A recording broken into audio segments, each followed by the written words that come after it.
Hello everyone and welcome to today's video. Now today I'm going to be talking about the Formula 1 Italian Grand Prix for F1, F2 and F3.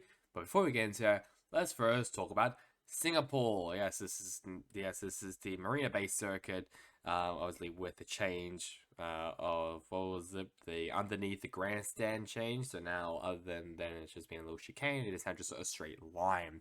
So, track times, which also includes September 5th, which is on a Friday. FP1 and FP2. FP1 that started at 5:30 to 6:30, and FP2 that started at 9 o'clock to 10 o'clock, so pretty late there for FP2. FP3 and qualifying, that'll be on a Saturday. FP3 that started at 5:30 to 6:30, and qualifying that started at 9 o'clock to 10 o'clock, once again. And then the race, that'll start at 8 o'clock. So this will be one of a couple four night races. F2 and F3 will not be with F1 for this weekend. I am so bad with English. So with that out of the way, let's now talk about F3. For final time for this year in 2023, we're going to be talking about the sprint race and the feature race results for Formula 3 here at Monza. And the sprint race, that was won by Franco Colapinto, then Gabriele Borletto, and Maria Boia right at the podium. Pretty sure this is also Maria Boia's first podium. And then for the top 10, we had Taylor Barnard in 4th place, then Oliver Goethe, Gabriele Mini, Christian Mansell, Leonardo Fornaroli, Nicola Salò, and Rafael Villagomez rounded out the top 10. One thing I mainly want to talk about was Turn 1 Carnage.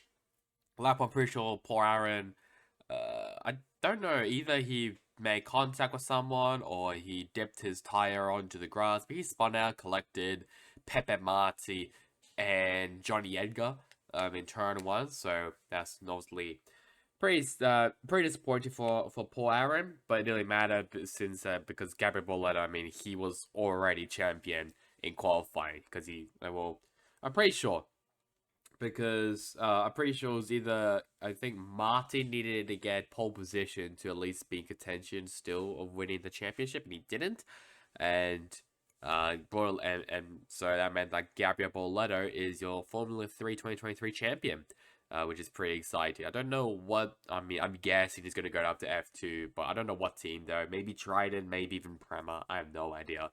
Because he's a very, very talented driver. Extremely talented, so I'm really excited to see where he goes next year for Bortoletto. But unlucky though either way for Paul Aaron, Pepe Marti, and Johnny Edgar as well, returned one on lap 1. And in the feature race, that was won by Johnny Edgar, getting his first win and podium for Formula 3. Then Zach O'Sullivan, who secures the Constructors' Championship for Prema, and then Taylor Barnard right at the top role, let's just say, right at the podium, which makes it an all-British lineup. And then we have Cal Collett in 4th place, and Gabriele Bortoletto, Maria Boia, Paul Aaron, Christian Mansell, Dino Begnovic, and Rafael Villagomez right at the top 10. Obviously, the big one is that this is Edgar's maiden win. A couple of stuff obviously happened as well, like Marty, he once again collided. I'm pretty sure Beganovic made contact with him, and Ida Cohen was also an innocent bystander of that. A couple other stuff also happened as well, but it was just pure classic Monza mayhem, mainly in Formula 3, and also Formula 2 a bit as well, but mainly in the feature race. So yeah, that's really all. That is the end of the Formula 3 season. Now, for the driver standings, this is now the final driver standings for Formula 3. Gabriele Bortoletto, absolutely consistent and dominant throughout this season. And then we have Zach O'Sullivan, Paul Aaron, Franco Colapinto, Pepe Marti, Dino Begnovic, Gabriele Mini, Oliver Goethe, Cal Collett, and Taylor Barnard right at the top 10.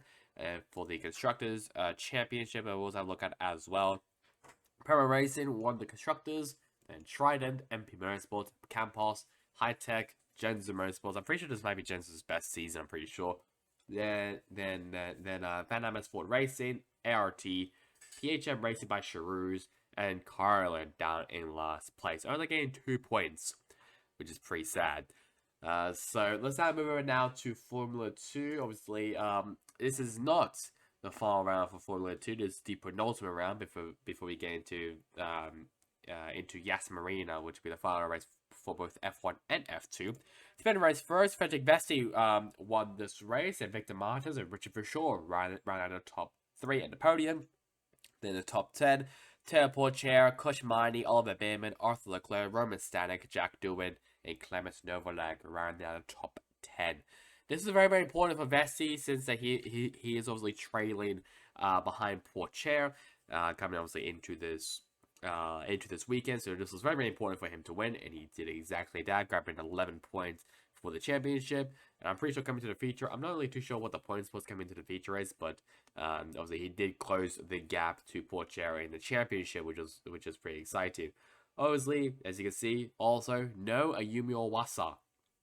I think it might be a hydraulic issue or a power issue. I'm not really too sure what happened to him, but he did retire from this race, so that was a bit of a scare there for Owasa. And then for the feature race, that was won by Oliver Behrman. And then we got Ayumi Owasa and Taylor Porcher ran at the podium. And then for the top 10, we have Enzo Fittipaldi, Dennis Hauger, Jack Doohan, Jihan Davala, Emmanuel Cordial, Ralph Boschung, and Roman Stanek round out the top 10. This was mainly Vesti once again. I'm talking about Vesti for this entire stretch of F2. That's just because Roman Stanek was very, very aggressive. Either he didn't see him, or Stanek was just a blithering moron. But he was very aggressive. Coming out of what's the second chicane called? Roger chicane? I can't remember. But he was super aggressive on it, and basically took Vesti out of the race, which was massive for the championship again. But he is also very lucky that Porcher at least got third place. Okay, because if he got first or second, it would have been more difficult to possibly catch up to him in Abu Dhabi. But it is still possible for Vesti to win the championship over Porcher, but it will definitely take a miracle, including Ayumi Owasa. But Owasa, ooh, that's going to be a bit of a tricky one for Owasa, though. He's a bit of a long shot, but it's mainly against Porcher and Vesti.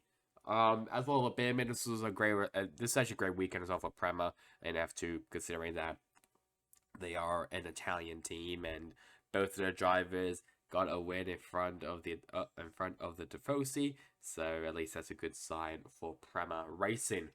Let's now move down to the driver standings, and it is getting pretty tight. Not really though, but Taylor Porcher currently has 189 points, Frederick Vesti 166, and Ayumi Owasa 132. I'm pretty sure it will be between Porcher, Vesti, and Owasa. That will be those three drivers have a possible chance of winning this year's championship. Jack Doohan is down in 4th place, and then Victor Martins, Oliver Behrman, Enzo Fittipaldi, Dennis Hauger, Richard Verschoor, and Dane Maloney round out the top 10. So it's mainly Porcher and Vesti. If Vesti gets pole and wins both sprint and feature race, and Porcher doesn't get any points or finishes maybe in like the top 10, well, I should say like 10th place or 9th place, then Vesti will be champion. But Owasa, that's going to be a bit more difficult if you wanted to beat out Porcher.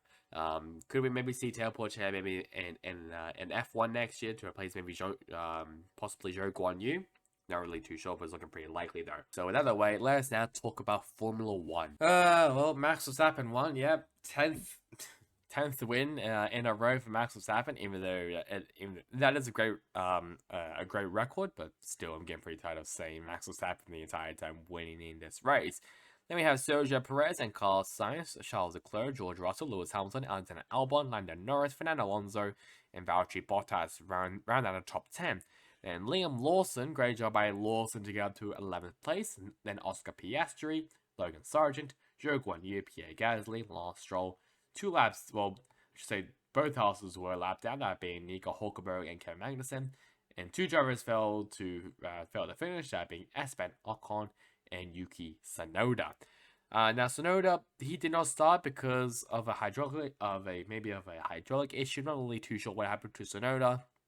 And I'm pretty sure when the field got back to the grid, the lights weren't working. So it was technically a red flag. Technically, not really too sure what really to say about that, but I'm pretty sure it was a red flag.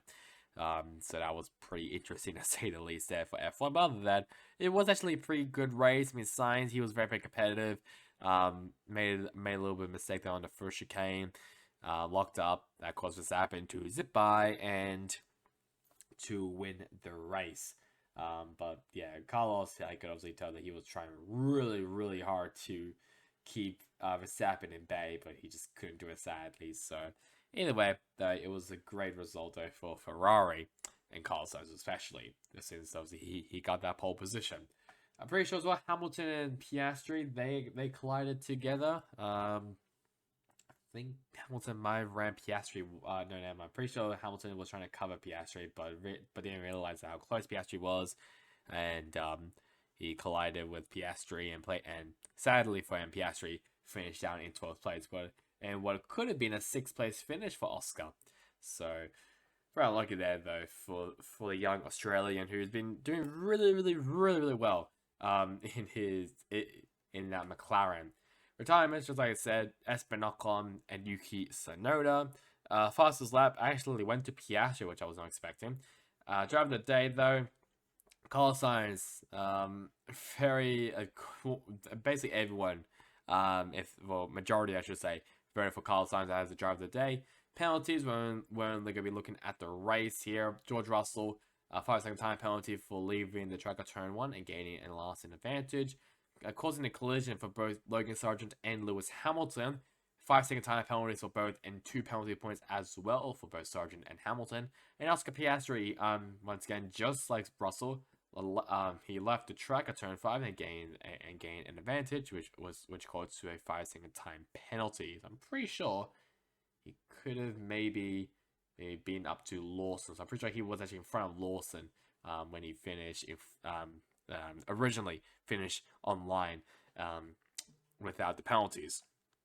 And then let's now have a look now at the driver standings after Monza.